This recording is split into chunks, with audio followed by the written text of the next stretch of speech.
Here we see making connection to SQL Server in ADO.NET. The connection string is an expression that contains a parameter which is required for the applications to connect to a database server. In SQL Server, connection string includes the server instance, database name, authentication details, and some other settings to communicate with the database server. The .NET Framework data provider for SQL Server class is located in the system.data.sql client namespace. We can include this namespace in our C# application by using the syntax using system.data.sql client. First we'll see connection string for SQL Server authentication. In connection string for SQL Server authentication, we require to set the username and password. Default syntax is server equal to server name, database equal to database name, user ID equal to username, and password equal to user password, where server is the SQL Server instance name. For a named instance, you need to specify the server name / instance name. You can use a dot for a local SQL server. For specific port, you need to specify the server name with a comma and the port. Database is the SQL Server database name. User ID is the SQL Server login, and password is the login password.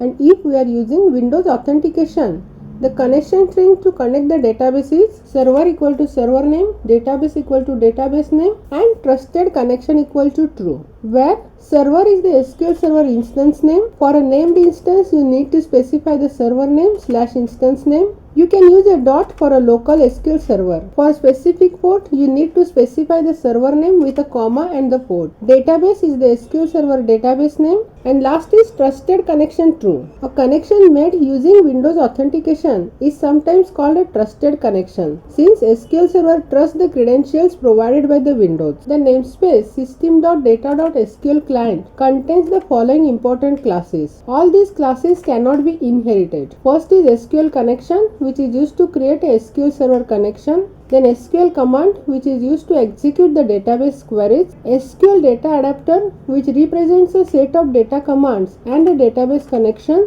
that are used to fill the dataset. SQL data reader, which is used to read the rows from a SQL Server database. SQL exception. This class is used to throw a SQL exception. It throws an exception when an error is occurred.